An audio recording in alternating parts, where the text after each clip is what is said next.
Directors and studio execs don't always mix well.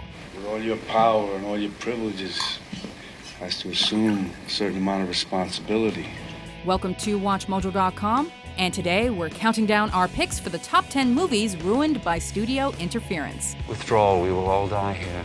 For this list, we're looking at films that showed great potential and promise in their working script or through the director's ideas. I know I would feel ashamed to show less courage than that child. But were subsequently ruined by the studio interfering and lessening the quality of the movie. Did you try magnetizing them? I didn't try magnetizing them. Take heed, future screenwriters. Hollywood isn't as creative and glamorous as you'd think. What? Number 10, Heaven's Gate. If we fail, the flag of the United States fails. What started as the film that could have brought all Westerns to their knees, instead brought down the Western genre and nearly bankrupted the studio behind it. Could things have gone any worse? It's getting dangerous to be poor in this country. Director Michael Cimino truly meant for this to be an epic movie, and his original work print version ran an eye-bleeding 5 hours and 25 minutes. After United Artists refused to release this, he cut it down to a still lengthy 3 hours and 39 minutes. But the movie was panned upon release. You're not my class, kid. You never will be. Cimino's erratic on-set behavior and endless editing process made the film go massively over budget. And since the movie tanked, earning a little over $3 million from the $44 million spent, United Artists practically collapsed. Do you remember the good gone days? What is Jerusalem worth? Number 9, Kingdom of Heaven. Nothing.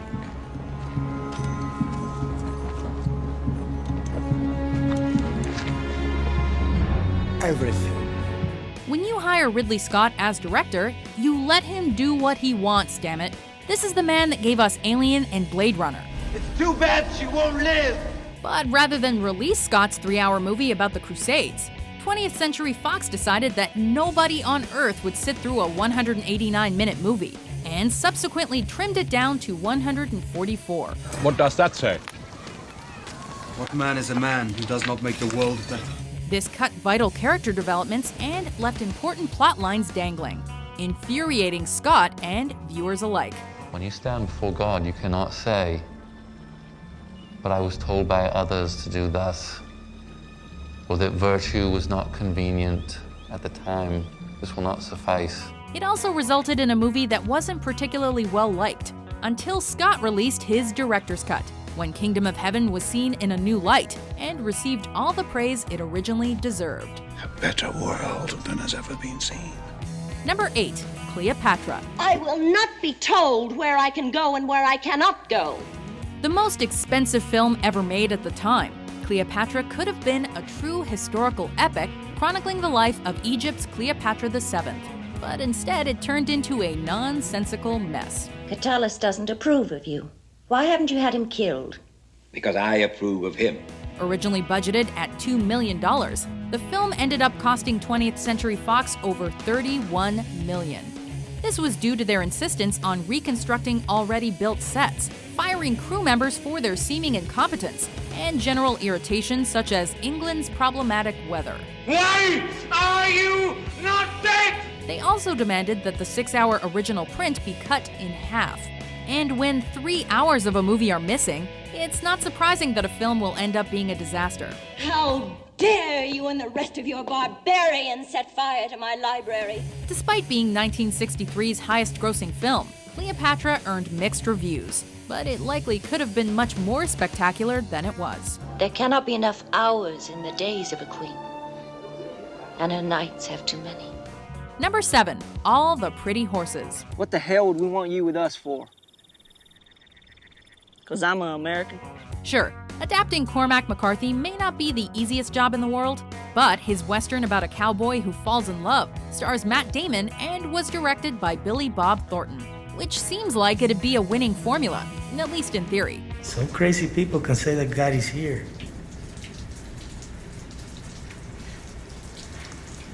But God is not here.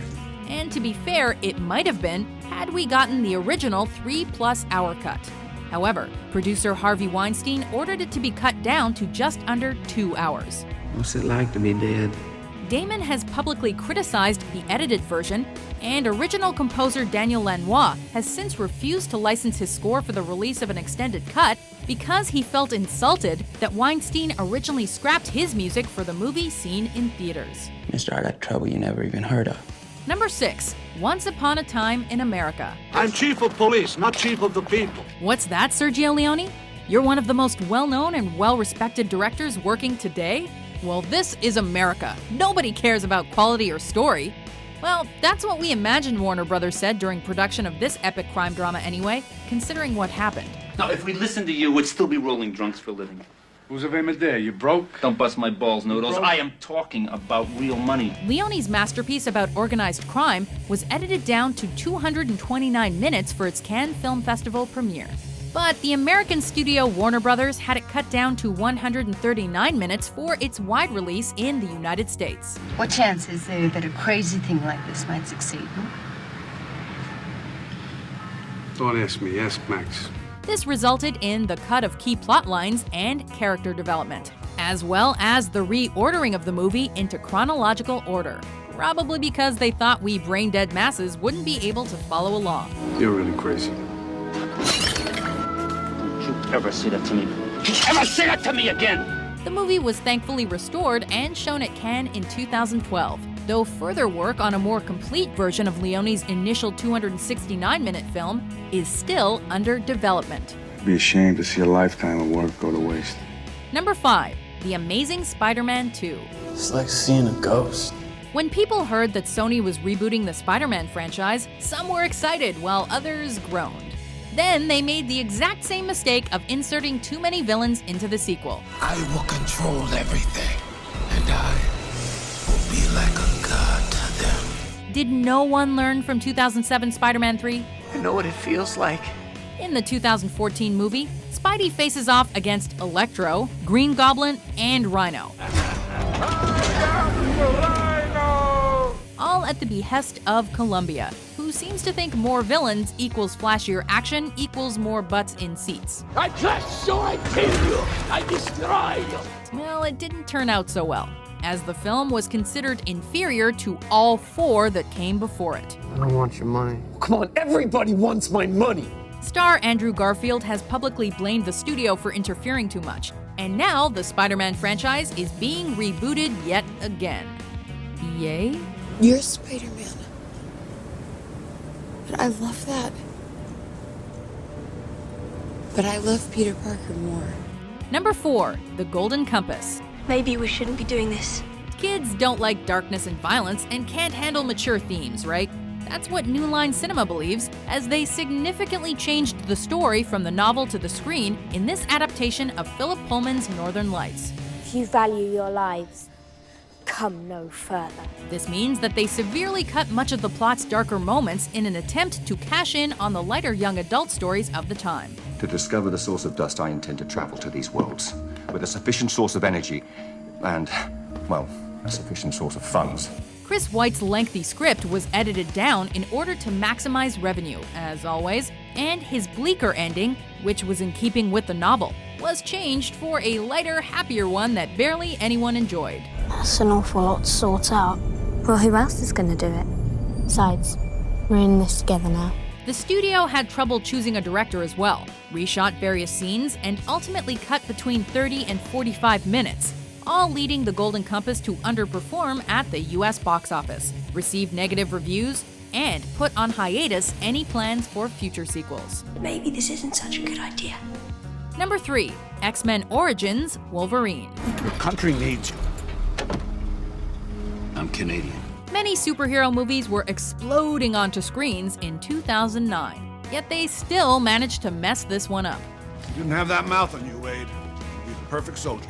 This origin story about Wolverine had the potential to be great, as it was written by Game of Thrones' David Benioff, and had the Oscar-winning director Gavin Hood at the reins. Turn around. Walk until your feet bleed. And then keep walking. That is, until the producers came a-knockin'. Deadpool, a major selling point for the film, was reduced to a non-speaking role so as not to detract from Wolverine. Your striker finally figured out how to shut you up. Hood also frequently clashed with film executive Tom Rothman, with the director's idea of Wolverine having PTSD quickly shot down because Fox wanted a lighter, happier tone for the movie. Because I'm the best there is at what I do. But what I do best isn't very nice. Number 2, Fantastic Four. We gave you 6 years and millions of dollars, and you gave us nothing. Seems like people might be getting a little tired of superheroes these days. While no one seemed particularly psyched about this one in mid-2015, it ended up being even worse than we could have imagined. You guys sure you're in the best shape to be doing this? Yeah. Thanks to the reboot, 20th Century Fox is behind one of the worst reviewed movies of 2015. You can't fix this. The studio rewrote Josh Trank's screenplay without his permission or involvement, and reshot numerous scenes that they weren't satisfied with. Trank then publicly took to Twitter to denounce his own movie, stating that Fox completely ruined it with their constant interjections. You want to be famous? I just want my work to make a difference. A 9% Rotten Tomatoes score would seem to agree with him. You opened a door you don't know how to close. You don't know anything about what's coming. It's certainly incredible that this misfire actually managed to make the previous ill-fated film adaptations look a whole lot better. Yeesh. Oh, you're hot. Why, thank you, so are you. Before we look at our most ruined pick, here are some honorable mentions. Everything's true. God's an astronaut. Oz is over the rainbow. The Midian's where the monsters live. We need to work together here, because I'm the only one with the technology to keep you alive. Dead or alive, you're coming with me. This is crazy. We went under the river, but this can't be Manhattan. Where is this place? I don't know. I ain't been to Manhattan in a couple of weeks. I hate to burst your little crazy lady bubble, but it must not have been all that great, because I don't remember you. On your tombstone, it should read, always in the wrong place at the wrong time. How about yippee-ki-yay,